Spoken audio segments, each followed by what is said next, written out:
ನಾನು ಇವತ್ತು fathers day ಅಲ್ಲ, ಒಂದು ಸರ್ಪ್ರೈಸ್ ಮಾಡೀನಿ ಫಾದರ್ಸ್ ಡೇಗೆ. ಇದು ಕಾರ್ಡು ಇಲ್ಲಿ ಹಾಟ್ ಮಾಡಿ ಇವಾಗ ಅಟ್ಟೆ ಲೈಕ್ ಪೇಪರ್ ತಗರಿ, ಪೇಪರ್ನ ಈ ಥರ ಮಾಡಿ ಗಮ್ ಹಚ್ಚಿರಿ, ಗಮ್ಮಲ್ಲಿ ಪೆನ್ ಪೆನ್ಸಿಲ್ ಏನಾದರೂ ಇಡ್ರಿ.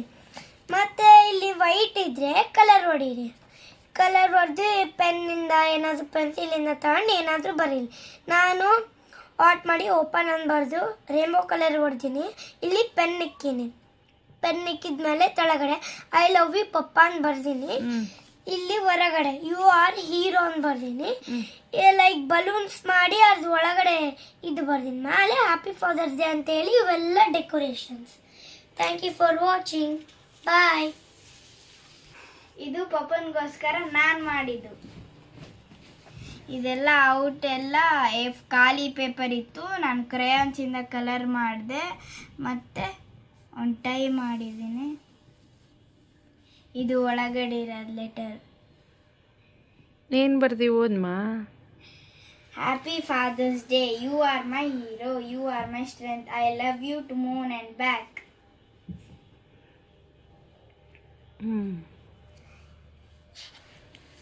ಇದು ಶರ್ಟ್ ಮಾಡೆಲ್ ಮಾಡಿರೋದು.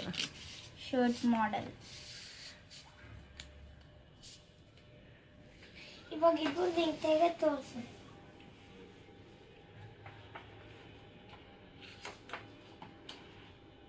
ವೆರಿ ನೈಸ್ ಅಪ್ಪಾಜಿ, ಅಮ್ಮಾಜಿ.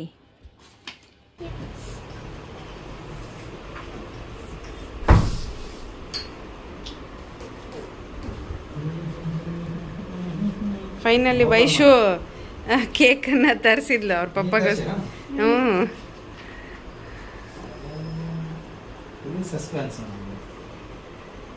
ನಾನು ಒಕ್ಕ ಸೇರಿಸಿ ತರಿಸಿದ್ದು. ಸ್ಟೇ ಡಿಯರ್ ಪಪ್ಪ. ಇದು ಸರ್ಪ್ರೈಸ್ ಆಯ್ತು. ತಿನ್ಸು ವೈಶು, ಅಲ್ಲಿ ಸ್ಪೂನ್ ಕ್ರೀಮ್ ಅಪ್ಪೋ ಇದು ಪಪ್ಪಗೆ ತಿನ್ಸಕ್ರಿ. ಸೆಲೆಬ್ರೇಟ್ ಮಾಡೋದು ಖುಷಿಗೆ. ಯಾವ ಖುಷಿ ಅಂದರೆ ನೀವೆಲ್ಲ ಚೆನ್ನಾಗಿ ಓದಿದ್ರೆ ಬರೆದ್ರೆ ಅವಾಗ ಅದಕ್ಕೆ ವ್ಯಾಲ್ಯೂ ಎಲ್ಲ. ಆಯ್ತಾ? ಹಾಯ್ ಎಲ್ರಿಗೂ ನಮಸ್ತೆ, welcome back to my YouTube channel. ಎಲ್ಲರೂ ಹೇಗಿದ್ದೀರಾ? ಐ ಹೋಪ್ ನೀವೆಲ್ಲ ಆರೋಗ್ಯವಾಗಿ ಆರಾಮಾಗಿದ್ದೀರಾ ಅಂತ ಅಂದ್ಕೊಂಡಿದ್ದೀನಿ. ನಾನು ಕೂಡ ಆರಾಮಾಗಿದ್ದೀನಿ. ಸೋಮವಾರ ಬೆಳಗ್ಗೆಯಿಂದನೇ ವ್ಲಾಗ್ನ ಶುರು ಮಾಡ್ತಿದ್ದೀನಿ. ಸೊ ನಿನ್ನೆ ಫಾದರ್ಸ್ ಡೇ ಇರೋದ್ರಿಂದ ಮಕ್ಕಳು ಗ್ರೀಟಿಂಗ್ ಕಾರ್ಡೆಲ್ಲ ಮಾಡಿ ಪಪ್ಪಗೆ ಸರ್ಪ್ರೈಸಾಗಿ ಕೇಕ್ ಕೂಡ ತಂದಿದ್ರು. ಸೊ ಅದ್ರ ಕ್ಲಿಪ್ಪನ್ನೆಲ್ಲ ಆ್ಯಡ್ ಮಾಡಿದ್ದೀನಿ. ಇನ್ನು ಮಕ್ಕಳೆಲ್ಲ ಫ್ರೆಶ್ ಅಪ್ ಆಗಿದ್ದಾರೆ. ಸೊ ಅವ್ರಿಗೆ ಬಾಕ್ಸ್ನ ರೆಡಿ ಮಾಡ್ತಿದ್ದೀನಿ. ಇವತ್ತು ಊಟಕ್ಕೆ ರೊಟ್ಟಿ ಹಾಗೆ ಬೀನ್ಸ್ ಪಲ್ಯ, ಕಡಲೆಕಾಳು ಪಲ್ಯ, ಇನ್ನು ಸ್ನ್ಯಾಕ್ಸಿಗೆ ಸ್ವೀಟ್ ಕಾರ್ನ್ನ ಬಾಯ್ಲ್ ಮಾಡಿಕೊಟ್ಟಿದ್ದೆ.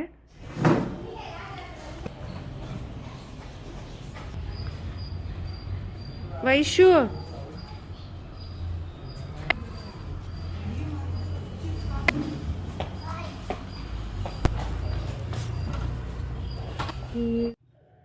ಮಕ್ಕಳು ಸ್ಕೂಲಿಗೆ ಹೋದ್ಮೇಲೆ ಹಸ್ಬೆಂಡ್ ಕೂಡ ಫ್ರೆಶ್ ಅಪ್ ಆಗಿದ್ದಾರೆ. ಅವ್ರಿಗೂ ಪ್ಲೇಟಲ್ಲಿ ಹಾಕಿ ಕೊಟ್ಟಿದ್ದೀನಿ ಹೆಲ್ದಿ ಆ್ಯಂಡ್ ಟೇಸ್ಟಿ ಆಗಿರುವಂಥ ಬೆಳಗ್ಗಿನ ಊಟ. ನಾನು ರೊಟ್ಟಿ ಮಾಡಿದ್ದೀನಿ ಅಂದರೆ ಆಲ್ಮೋಸ್ಟ್ ನನ್ನ ಕಿಚನ್ ಹೀಗೆ ಇರುತ್ತೆ. ಸೊ ಒಂದೊಂದು ಸರಿ ಸ್ವಲ್ಪ ಕಷ್ಟ ಅನಿಸುತ್ತೆ. ಇದೆಲ್ಲ ಯಾವಾಗಲೂ ಇದೇ ಥರ ಕ್ಲೀನ್ ಮಾಡಬೇಕು ಅಂದರೆ ಏನು ಮಾಡೋಕ್ಕಾಗಲ್ಲ. ಆರೋಗ್ಯ ಚೆನ್ನಾಗಿರಬೇಕು ಅಂದರೆ ಇದನ್ನೆಲ್ಲ ನಾವು ಮಾಡ್ಕೊಂಡು ತಿನ್ನಲೇಬೇಕು. ಆ ಥರ ಫಿಕ್ಸ್ ಆದಾಗ ನಾವು ನೆಮ್ಮದಿಯಾಗಿಯೇ ಮಾಡ್ಕೊಂಬಿಡ್ಬೋದು. ಸೊ ಇದನ್ನು ಯಾಕೆ ಮಾಡಬೇಕು, ಇದನ್ನು ಯಾಕೆ ತಿನ್ನಬೇಕು ಅನ್ನೋ ತಲೆಯಲ್ಲಿ ಬಂದಾಗ ಮಾತ್ರ ಪ್ರತಿಯೊಂದು ಕೆಲಸನೂ ಕಷ್ಟನೇ ಆಗತ್ತೆ. ಅಮ್ಮ ನನಗೆ ಇರೋ 4-5 ದಿನವೂ ಬೈಲಾರ್ದ ದಿನವೇ ಇಲ್ಲ. ಪ್ರತಿದಿನ ಬೈಯೋರು. ಇಷ್ಟು ಒಳ್ಳೇದಲ್ಲ ಇಷ್ಟೊಂದು ಕ್ಲೀನಿಂಗ್ ಅಂತ ಹೇಳಿ ಮಾಡ್ತಾಯಿದ್ರೆ ಮುಂದೆ ನಿಂಗೆ ಇವಾಗ ಶಕ್ತಿ ಇದೆ, ಏನೂ ಗೊತ್ತಾಗಲ್ಲ. ಮುಂದೆ ಕೈಕಾಲಲ್ಲಿ ಶಕ್ತಿ ಹೋದ್ಮೇಲೆ ತುಂಬ ಕಷ್ಟಪಡಬೇಕಾಗತ್ತೆ ಅಂತ ಹೇಳಿ ಪ್ರತಿದಿನ ಹೇಳೋರು. ಒಂದೊಂದು ದಿನ ಅಂತೂ ಸಿಟ್ಟು ಮಾಡಿಕೊಂಡು ನಿನಗೆ ಹೇಳೋದು ಯಾರಿಂದ ಆಗಲ್ಲ ಅಂತಲೇ ಬೈತಾಯಿದ್ರು. ಕೆಲವೊಂದು ಕೆಲಸಗಳು ಯಾರೋ ಹೇಳಿದ್ದಾರೆ ಅಂದ ತಕ್ಷಣ ಬದಲಾವಣೆ ಮಾಡ್ಕೊಳಕ್ಕಾಗಲ್ಲ. ಅಂದರೆ ಅಮ್ಮ ಹೇಳಿದರು ಅಷ್ಟೇ, ಇನ್ನೊಬ್ರು ಹೇಳಿದರು ಅಷ್ಟೇ. ಯಾಕಂದರೆ ಇವೆಲ್ಲ ನನ್ನ ಮನಸ್ಸಿಗೆ ಖುಷಿ ಕೊಡೋ ಅಂಥದ್ದು.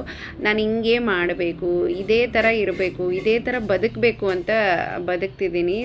ಹಂಗಾಗಿ ಇದೆಲ್ಲ ನನಗೆ ಖುಷಿನೇ ಇದೆ. ಇನ್ನು ಮಿಕ್ಕಿರುವಂಥ ಪಲ್ಯನೆಲ್ಲ ಒಂದು ಬೌಲಲ್ಲಿ ಎತ್ತಿಟ್ಕೊಳ್ತಿದ್ದೀನಿ. ಕಿಚನಲ್ಲಿ ಮಷೀನಿಗೆ ಹಾಕೋದಕ್ಕಿಂತ ಜಾಸ್ತಿ ವಸ್ತುಗಳು ಕೈಯಿಂದ ತೊಳೆಯೋದೇ ಇರುತ್ತೆ. ಆಲ್ಮೋಸ್ಟ್ ಕಬ್ಬಿಣದ್ದು, ಕಟ್ಟಿಗೆದ್ದು, ಮಣ್ಣಿಂದೇ ನಾನು ಜಾಸ್ತಿ ಬಳಸೋದು ಅಡುಗೆ ಮಾಡೋ ಟೈಮಲ್ಲಿ. ಹಾಗೆ ಕಿಚನ್ ನೀವು ಯಾವ ಥರ ಕ್ಲೀನ್ ಮಾಡ್ಕೊಳ್ತೀರಾ, ಪ್ರತಿಯೊಂದು ಹೆಂಗೆ ನೀಟಾಗಿ ಇಟ್ಕೊಳ್ತೀರಾ ಅಂತ ಕೇಳ್ತಿರ್ತೀರಾ. ಸೊ ಇದೇ ಥರನೇ ನಾನು ರೊಟ್ಟಿ ಮಾಡಿದ್ದೀನಿ ಅಂದರೆ ಕಂಪಲ್ಸರಿ ಪ್ರತಿಯೊಂದನ್ನು ತೆಗೆದು ನೀಟಾಗಿ ಒರೆಸ್ಕೊಳ್ತೀನಿ. ಯಾಕಂದರೆ ಬೆಳಗ್ಗೆ ಗಡಿಬಿಡಿಯಲ್ಲಿ ನೀರಿನ ಕೈಯಿಂದನೋ ಹಿಟ್ಟಿನ ಕೈಯಿಂದನೋ ಏನೋ ಒಂದು ಎಲ್ಲನೂ ಮುಟ್ಬಿಟ್ಟಿರ್ತೀವಿ. ಸೊ ಅದನ್ನು ಮತ್ತೆ ನಾನು ಕಂಪ್ಲೀಟಾಗಿ ಒರೆಸ್ಕೊಂಡು ಬರ್ತೀನಿ.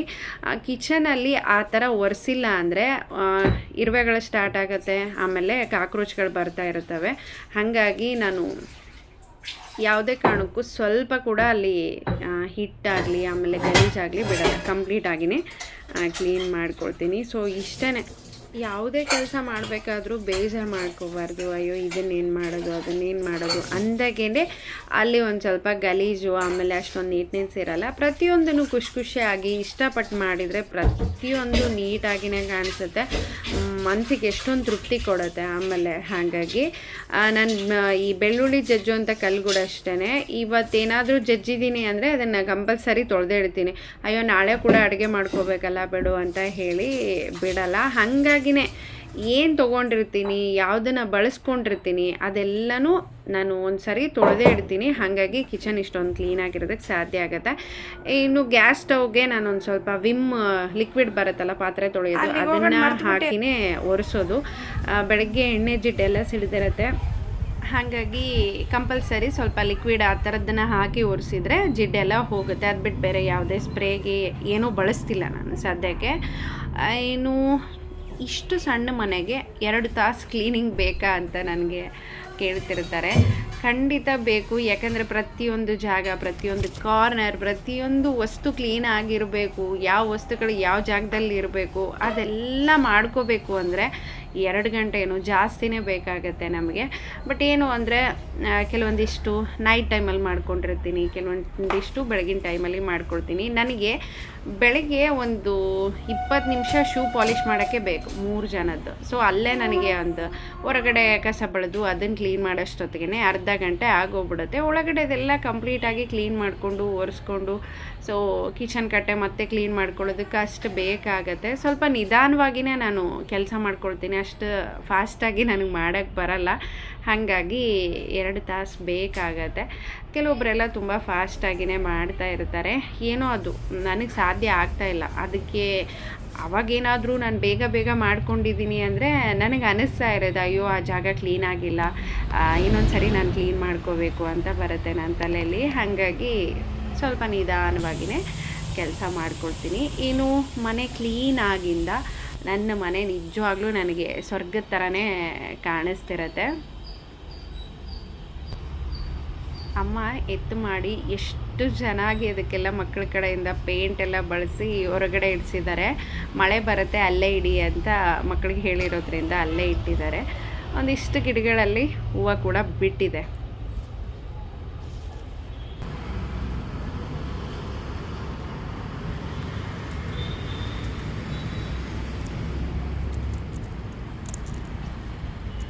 ಲೈಫಲ್ಲಿ ನೆಮ್ಮದಿಯಾಗಿರೋದಕ್ಕೆ ಒಳ್ಳೆಯ ವಾತಾವರಣ, ಒಳ್ಳೆಯ ಆರೋಗ್ಯ. ಸೊ ಇಷ್ಟು ಒಳ್ಳೆ ಕ್ಲೈಮೇಟ್ ಇದೆ, ಅದರ ಜೊತೆ ಹೆಲ್ದಿಯಾಗಿರುವಂಥ ಫುಡ್ಡನ್ನು ತಿಂದು ನೆಮ್ಮದಿಯಾಗಿರುವಂಥ ಜೀವನನ ಕಳೀಬೇಕು ಅನ್ನೋದು ನನ್ನ ಆಸೆ. ಸೊ ಹಾಗಾಗಿ ನನ್ನ ಆಲೋಚನೆ ಪೂರ್ತಿ ಆ ಕಡೆನೇ ಇರುತ್ತೆ, ಹೀಗೆ ಇರಬೇಕು, ಇದನ್ನೇ ತಿನ್ನಬೇಕು, ಮಕ್ಕಳಿಗೆ ಇದನ್ನೇ ಕೊಡಬೇಕು ಅಂತ ಹೇಳಿ. ಸೊ ಮನೆ ಕ್ಲೀನಿಂಗ್ ಕೆಲಸ ಎಲ್ಲ ಕಂಪ್ಲೀಟ್ ಆಯಿತು. ಇನ್ನು ಈ ಪಾಟ್ಗಳನ್ನೆಲ್ಲ ಹೊರಗಡೆಯಿಂದ ಒಳಗಡೆ, ಒಳಗಡೆಯಿಂದ ಹೊರಗಡೆ, ಇದೊಂಥರ ನನಗೆ ಎಕ್ಸಸೈಸ್ ಅಂತಲೇ ಅನ್ನಿಸ್ತಾ ಇರತ್ತೆ. ಕಿಚನಲ್ಲಿ ಬಳಸುವಂಥ ಪಾತ್ರೆಗಳಾಯಿತು, ಈ ಪಾಟ್ಗಳಾಯಿತು, ಒಳ್ಳೆ ಎಕ್ಸಸೈಸ್ ನಮಗೆ. ಇನ್ನು ನಾನು ಮಧ್ಯಾಹ್ನ ಊಟಕ್ಕೆ ಈ ಬೆಳಗ್ಗೆ ಕಡಲೆಕಾಳು ಮಾಡಿದ್ದೀನಲ್ಲ ಅದರದ್ದೇ ಕಟ್ಟಿದೆ. ಸೊ ಸಾಂಬಾರನ್ನ ಮಾಡಿಕೊಂಡು ಮಿಲೆಟ್ಸು ಸ್ವಲ್ಪ ರೈಸ್ ಮಾಡ್ಕೊಂಡ್ಬಿಡ್ತೀನಿ. ಹಸ್ಬೆಂಡ್ ನಾನು ಬೆಳಗ್ಗೆನೇ ಸ್ವಲ್ಪ ಹೆವಿ ಊಟನೇ ತಿಂದುಬಿಟ್ಟಿರ್ತೀವಿ, ಮಧ್ಯಾಹ್ನ ಸ್ವಲ್ಪನೇ ಊಟ ಮಾಡೋದು. ಹಾಗಾಗಿ ಈ ರಸಮ್ ಮನೇಲಿ ಎಲ್ರಿಗೂ ಇಷ್ಟ ಆಗುತ್ತೆ. ಸೊ ಹೆಲ್ದಿಗೆ ತುಂಬಾ ಒಳ್ಳೆಯದು. ನಾನು ಯಾವುದೇ ಕಾಳುಗಳನ್ನು ಮಾಡಿದರೂ ಸೊ ಆ ಬಂದಿರುವಂಥ ಕಟ್ಟು ಏನಿರುತ್ತೆ ಅದನ್ನು ಚೆಲ್ಲಲ್ಲ, ಹಾಗೆ ಇಟ್ಬಿಟ್ಟು ರಸಮ್ನ ಮಾಡ್ಕೊಳ್ತೀನಿ.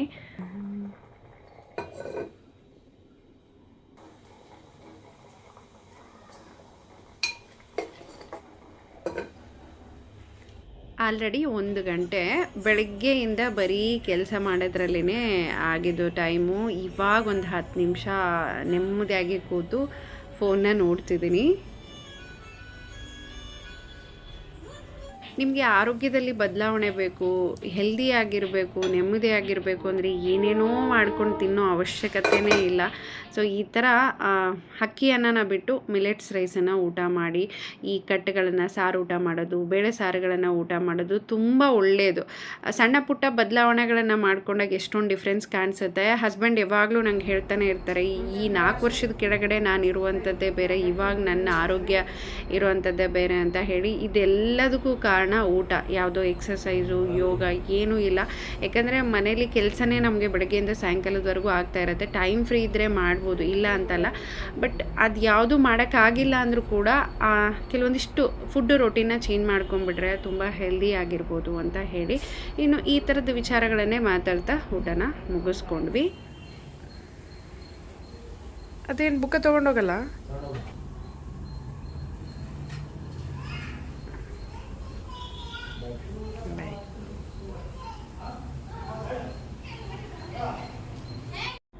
ಮಧ್ಯಾಹ್ನ ಒಂದು ಅರ್ಧ ಗಂಟೆ ಟೈಮ್ ಸಿಗುತ್ತೆ, ಕೆಲವೊಂದು ಸರಿ ಅದು ಕೂಡ ಸಿಗಲ್ಲ. ಇವತ್ತು ಸೊಪ್ಪೆಲ್ಲ ತೊಗೊಂಡು ಬಂದಿದ್ರು, ಅದನ್ನು ಕ್ಲೀನ್ ಮಾಡ್ಕೊಳ್ಳೋಣ ಅಂತ ಹೇಳಿ ಬೆಳಗ್ಗೆಯಿಂದ ಕೆಲಸ ಮಾಡ್ಕೊಂಡು ಒಂದು ಅರ್ಧ ಗಂಟೆ ರೆಸ್ಟ್ ಮಾಡು, ಆಮೇಲೆ ಮತ್ತೆ ಮಾಡ್ಕೊಳ್ಳುವಂತೆ ಅಂತ ಹೇಳಿಬಿಟ್ಟೆ ಹೊರಟರು. ಏನು ಅಂದರೆ ಇದು ಸ್ವಲ್ಪ ಜಾಸ್ತಿ ಟೈಮ್ ತೊಗೊಳುತ್ತೆ ಸೊಪ್ಪನ್ನೆಲ್ಲ ಸೋಸೋದಕ್ಕೆ. ಇನ್ನು ವೈಭವ್ ಬರೋಷ್ಟೊತ್ತಿಗೆ ಇದನ್ನೆಲ್ಲ ಕ್ಲೀನ್ ಮಾಡ್ಕೊಂಬಿಟ್ರೆ ಒಳ್ಳೆಯದು ಅಂತ ಹೇಳಿ ಮಾಡ್ತಿದ್ದೀನಿ. ಮತ್ತು ನೈಟು ಅಂದರೆ ಇನ್ನೂ ಕೆಲಸಗಳಿರುತ್ತೆ, ಅವ್ರನ್ನ ಓದಿಸೋದಿರುತ್ತೆ, ಸುಮಾರು ಕೆಲಸಗಳಿರುತ್ತಲ್ವ, ಹಾಗಾಗಿ ಸೊಪ್ಪನ್ನು ಸೋಸ್ಕೊಳ್ತಿದ್ದೀನಿ. ವೆಜಿಟೇಬಲ್ ಇಲ್ಲ ಅಂದರೂ ಪರವಾಗಿಲ್ಲ, ಕರಿಬೇವು ಕೊತ್ತಂಬರಿ ಕಂಪಲ್ಸರಿ ಬೇಕೇ ಬೇಕು ಅಡುಗೆಗೆ, ಹಂಗಾಗಿ ತರಿಸ್ಕೊಂಡಿದ್ದೆ. ಇನ್ನು ಅದೆಲ್ಲ ಕ್ಲೀನ್ ಮಾಡಿಕೊಂಡು ಎತ್ತಿಟ್ಕೊಳ್ತಿದ್ದೀನಿ.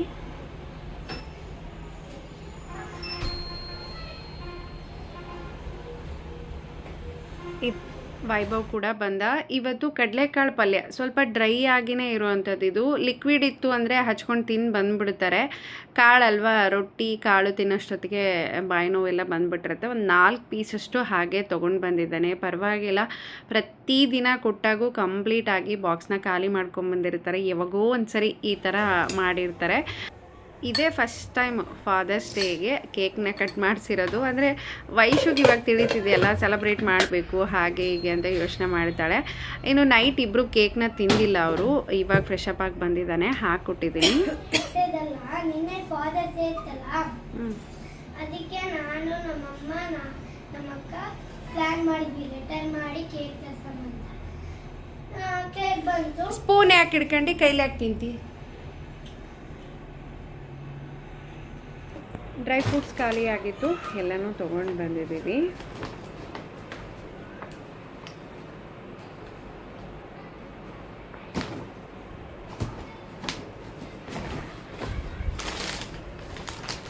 ಮಕ್ಕಳಿಗೋಸ್ಕರ ಸ್ವಲ್ಪ ಚಾಕ್ಲೇಟ್ ತಂದಿದ್ದೀನಿ. ಯಾವಾಗ ಹೋಗಿರ್ತೀವಿ 2 ಮಂತ್ಸ್ ಆರ್ 3 ಮಂತ್ಸ್ ಅವಾಗಷ್ಟೇ ತೊಗೊಂಬಂದು ಕೊಡೋದು, ಮತ್ತು ಹೊರಗಡೆಯಿಂದ ಅಂತೂ ಏನೂ ತಂದು ಕೊಡಲ್ಲ ಅವರಿಗೆ. ಸೊ ಇದು ಬಂದು ಬ್ರೌನ್ ಶುಗರು. ನಾನು ಅವಾಗವಾಗ ಟೀ ಕುಡಿತೀನಲ್ವ, ಅದಕ್ಕೆ ಅಂತ ಒಂದು ಬ್ರೌನ್ ಶುಗರ್ನ ತೊಗೊಂಡಿದ್ದೀನಿ. ಇನ್ನು ಪಿಸ್ತಾ ರೆಗ್ಯುಲರ್ ಆಗಿ ಕೊಡ್ತಾ ಇರ್ತೀನಿ. ಬ್ರೆಜಿಲ್ ನಟ್ಸ್, ನನಗೆ ಥೈರಾಯ್ಡ್ ಪ್ರಾಬ್ಲಮ್ ಇರೋದ್ರಿಂದ ಸೊ ನಾನು ರೆಗ್ಯುಲರ್ ಆಗಿ ಯೂಸ್ ಮಾಡ್ತೀನಿ ಇದನ್ನು. ಇನ್ನು ಸ್ವಲ್ಪ ಫ್ಲೆಕ್ಸಿಡ್ ಸೀಡ್ಸು, ಆಮೇಲೆ ಇದು dry fruits, water Milan seeds, ಇದನ್ನೆಲ್ಲ ತೊಗೊಂಡು ಬಂದಿದ್ದೀನಿ. ಇದು ಬಂದು ಸ್ವಲ್ಪ ಸ್ನ್ಯಾಕ್ಸ್ ಮಿಕ್ಸ್ಡ್ ಎಲ್ಲನೂ ಇರುತ್ತೆ ಇದರಲ್ಲಿ. ಡ್ರೈ ಫ್ರೂಟ್ಸ್ದು ಸೋಪು, ಇದು ಕೂಡ ಅಷ್ಟೇ ಸ್ನ್ಯಾಕ್ಸ್. ಇದೊಂಥರ ಚೆನ್ನಾಗಿತ್ತು. ಇನ್ನು ರೆಗ್ಯುಲರಾಗಿ ಕೊಡೋದಕ್ಕೆ ಬಾದಾಮು, ಮತ್ತು ಆಮೇಲೆ ಇದು ಡ್ರೈ ಅಂಜೂರ, ಪಂಪ್ಕಿನ್ ಸೀಡ್ಸು. ಇದು ಬಂದು ಏರ್ ಫ್ರೈಯರಲ್ಲಿ ಮಾಡಿರ್ತಾರೆ ವೆಜಿಟೇಬಲ್ಸ್, ಇದೆಲ್ಲನೂ ಚೆನ್ನಾಗಿರುತ್ತೆ ಮಕ್ಕಳಿಗೆ ಕೊಡೋದಕ್ಕೆ. ಈ ಥರ ಬೀಟ್ರೂಟು, ಬೀನ್ಸು, ಇದೆಲ್ಲನೂ ಏರ್ ಫ್ರೈಯರಲ್ಲಿನೇ ಮಾಡಿರ್ತಾರೆ.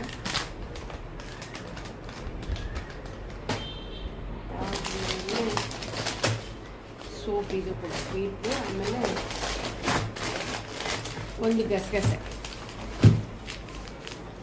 ತೊಗೊಂಡು ಬಂದಿದ್ದೀನಿ. ಇಷ್ಟಕ್ಕೆ ಇದು 280 ಇದೆ. ಇದು ಕೆಲವೊಂದಿಷ್ಟನ್ನು ಬಾಕ್ಸಲ್ಲಿ ಹಾಕಿಟ್ಕೊಳ್ತೀನಿ, ಕೆಲವೊಂದಿಷ್ಟನ್ನು ಫ್ರಿಜ್ಜಲ್ಲಿ ಸ್ಟೋರ್ ಮಾಡ್ಕೊಳ್ತೀನಿ. ಕೆಲವೊಂದಿಷ್ಟು ಜನಕ್ಕೆ ಅನ್ನಿಸ್ಬೋದು, ಅಯ್ಯೋ ಎಷ್ಟೊಂದೆಲ್ಲ ದುಡ್ಡಿದೆ, ಮಕ್ಳಿಗೂ ಡ್ರೈ ಫ್ರೂಟ್ಸ್ ತಿನ್ನಿಸ್ತಾರೆ, ಅವರು ತಿಂತಾರೆ ಅಂತ ಹೇಳಿ. ನಾವು ಆರೋಗ್ಯಕ್ಕೆ ಎಷ್ಟು ಮಹತ್ವ ಕೊಡ್ತೀವಿ ಅನ್ನೋದು ನಾನು ವಿಡಿಯೋ ನೋಡಿದ್ರೇ ನಿಮಗೆ ಗೊತ್ತಾಗಿರುತ್ತೆ. ನಾನು ಒಂದು ದಿನಾನೂ ಬಾಳೆ ಎಲೆ ಇಲ್ಲದೆ ಮಕ್ಕಳಿಗೆ ಊಟ ಕೊಡಲ್ಲ. ಸೊ ನಮ್ಮಿಬ್ಬರ ತಲೆಯಲ್ಲಿ ಒಂದೇ ಇರೋದು, ಒಂದು ಒಳ್ಳೆ ಎಜುಕೇಷನ್ ಕೊಡಿಸ್ಬೇಕು, ಒಂದು ಒಳ್ಳೆ ಆರೋಗ್ಯಕರ ಜೀವನ ಕೊಡಬೇಕು ಮಕ್ಕಳಿಗೆ ಅಂತ ಹೇಳಿ. ಅವೆರಡೇ ನಮ್ಮ ದೊಡ್ಡ ಕನಸು. ಸೊ ಅದೇ ನಮ್ಮ ದೊಡ್ಡ ಆಸ್ತಿ. ಹಾಗಾಗಿ ಮಕ್ಕಳಿಗಾಗಿ ಯಾವ ಆಸ್ತಿ ಮಾಡೋ ಆಲೋಚನೆಗಳು ನಮ್ಮ ತಲೆಯಲ್ಲಿಲ್ಲ.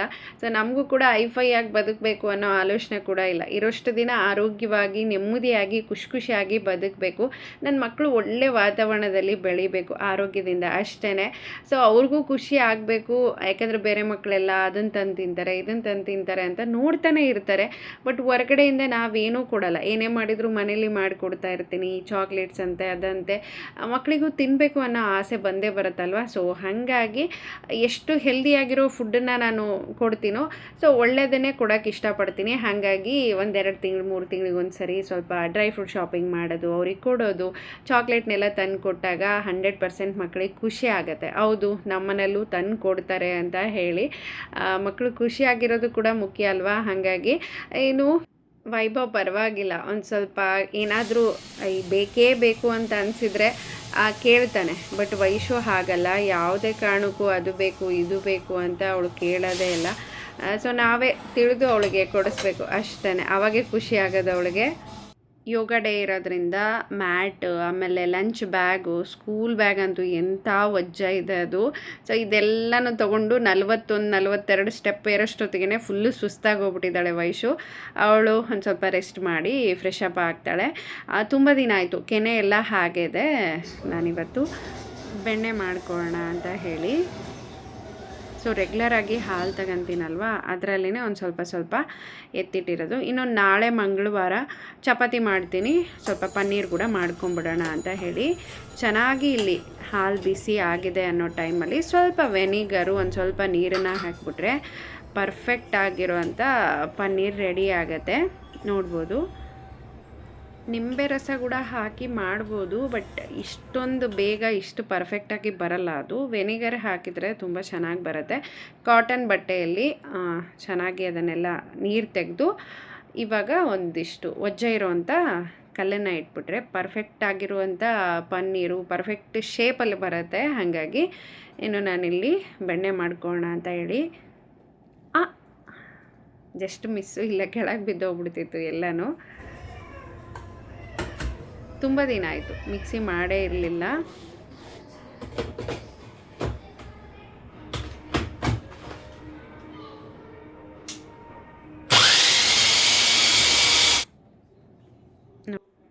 ಎಷ್ಟು ಚೆನ್ನಾಗಿ ಬಂದಿದೆ ಬೆಣ್ಣೆ. ಐಸ್ ಕ್ಯೂಬು ಇಲ್ಲ ಐಸ್ ವಾಟರ್ ಅಷ್ಟೇ. ಒಂದು ಬೆಳಗಿನ ಟೈಮಲ್ಲಿ ಮಾಡ್ಕೋಬೇಕು, ಇಲ್ಲಾಂದರೆ ಈವ್ನಿಂಗ್ ಟೈಮಲ್ಲಿ ಮಾಡ್ಕೋಬೇಕು. ಬಿಸಿಲಿರೋ ಟೈಮಲ್ಲಿ ಮಾಡಿದರೆ ಬೆಣ್ಣೆ ಬರಲ್ಲ, ಕರಗ್ತಾನೆ ಇರುತ್ತೆ ಬಿಸಿಲಿಗೆ. ನಮ್ಮ ಕಡೆ ಆ ಥರ ಬಿಸಿಲಿದೆ, ಹಾಗಾಗಿ ಹೇಳ್ತಿದ್ದೀನಿ. ಇನ್ನು ಇದೆಲ್ಲ ಮಾಡಿದಾಗಂತೂ ಇದು ಒಂದು ಅರ್ಧ ಗಂಟೆ ಕೆಲಸ ಆಗುತ್ತೆ ಇದೆಲ್ಲನೂ ಕ್ಲೀನ್ ಮಾಡ್ಕೊಳ್ಳೋದಕ್ಕೆ. ಭಾಳ ತಾಪತ್ರೆಯ ಪ್ರತಿಯೊಂದು ಅಷ್ಟೇ. ನಮಗೆ ಒಳ್ಳೇದು ಬೇಕು, ಹೆಲ್ದಿಯಾಗಿರೋದು ಬೇಕು ಅಂದರೆ ಯಾವುದು ಈಸಿಯಾಗಿ ಬರೋದಿಲ್ವೇ ಇಲ್ಲ. ಅಲ್ಲಿ ತುಂಬ ಸ್ಟ್ರಗಲ್ ಇದ್ದೇ ಇರುತ್ತೆ. ನೋಡಿ, ಮನೇಲೇ ಹಾಲು ತೊಗೊಂಡು ನಾವು ರೆಗ್ಯುಲರಾಗಿ ಮೊಸರು ಹಾಲು ಎಲ್ಲ ಊಟ ಮಾಡಿ ಸೊ ಒಂದು ಸ್ವಲ್ಪ ಕೆನೆನ ಎತ್ತಿಟ್ಟಿರೋದ್ರಲ್ಲಿ ಬೆಣ್ಣೆ ಮಾಡ್ಕೊಂಡಿದ್ದು. ಇದು ಭಾಳ ದಿನದ್ದಲ್ಲ, ಒಂದು 3-4 ಸರಿ ಚೆನ್ನಾಗಿ ತೊಳ್ಕೊಳ್ತಿದ್ದೀನಿ. ಇನ್ನು ಇದನ್ನು ಯಾವಾಗ ಟೈಮ್ ಫ್ರೀ ಸಿಗುತ್ತೆ ಆ ಟೈಮಲ್ಲಿ ಕಾಸೋಣ ಅಂತ ಹೇಳಿ ಫ್ರಿಜ್ಜಲ್ಲಿ ಇಡ್ತಿದ್ದೀನಿ. ಹೊರಗಡೆಯಿಂದ ತರುವಂಥ ತುಪ್ಪ ಅಷ್ಟೊಂದೆಲ್ಲ ಚೆನ್ನಾಗಿರಲ್ಲ. ಸೊ ಹಂಗಾಗಿ ಊರಿಗೆ ಹೋದಾಗ ಕೆಲವೊಂದು ಸರಿ ತೊಗೊಂಡು ಬರ್ತಿರ್ತೀನಿ. ಇನ್ನು ಮನೆಯಲ್ಲಿ ನಾನೇ ಸ್ವಲ್ಪ ಕೂಡ ಮಾಡ್ಕೊಳ್ತಿರ್ತೀನಿ. ಸೊ ಅದೆಲ್ಲ ಬೆಣ್ಣೆ ಏನೇನು ಮಾಡಿದೆ ಅದನ್ನೆಲ್ಲ ಕ್ಲೀನ್ ಮಾಡಿಕೊಂಡು ದೇವ್ರ ದೀಪ ಹಚ್ಚಿ ಟೀ ಕುಡಿತಿದ್ದೀನಿ.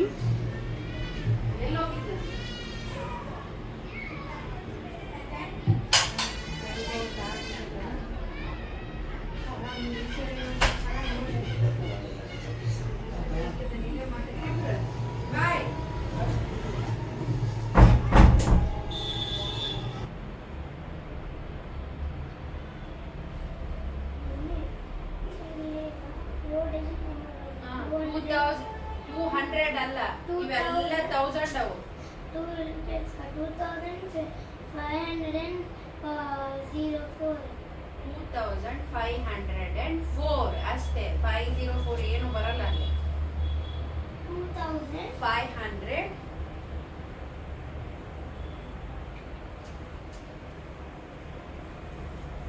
ಕೊಡಿ ಫಸ್ಟ್.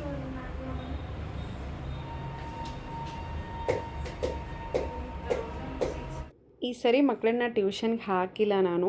ಸೊ ನೋಡೋಣ, ನಾನೇ ಮನೇಲಿ ಹೇಳ್ಕೊಡ್ತೀನಿ ಅಥವಾ ಓನಾಗಿ ಅವ್ರು ಓದಿ ಎಷ್ಟು ಮಾರ್ಕ್ಸ್ ತೆಗಿತಾರೆ ಅನ್ನೋದು ಗೊತ್ತಾಗತ್ತೆ ಅಂತ ಹೇಳಿ. ವೈಶು ಇಂಡಿಪೆಂಡೆಂಟಾಗಿ ಅವಳು ತನ್ನ ಓದೋದು ಬರೆಯೋದು ಮಾಡ್ತಾಳೆ. ಬಟ್ ವೈಭವಂದೇ ನನಗೆ ಸ್ವಲ್ಪ ಕಷ್ಟ ಅನಿಸುತ್ತೆ. ಯಾಕಂದರೆ ಬೆಳಗ್ಗೆಯಿಂದ ಕೆಲಸಗಳು, ಅದಾದಮೇಲೆ ಅವನ ಜೊತೆ ಕೂತು ಪ್ರತಿಯೊಂದನ್ನು ಬರೆಸ್ಬೇಕು. ಹಾಗಾಗಿ ಇನ್ನು ಬಟ್ಟೆ ಮಾಡಿಸ್ತೇನೆ, ಅವನದು ಹೋಮ್ವರ್ಕ್ ಮಾಡಿಸ್ತಿದ್ದೀನಿ.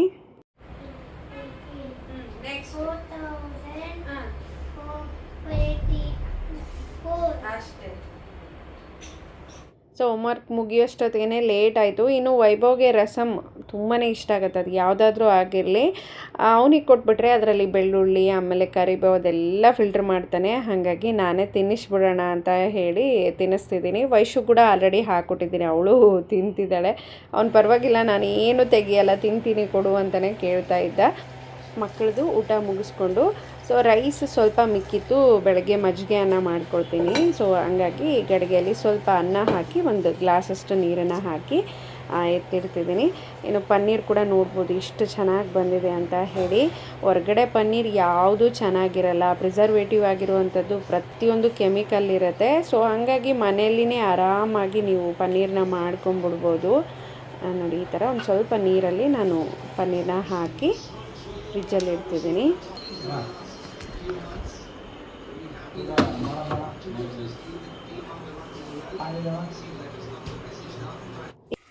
ದಿನದ ಕೊನೆ ಹಂತಕ್ಕೆ ಬಂದು ತಲುಪಿದ್ದೀವಿ.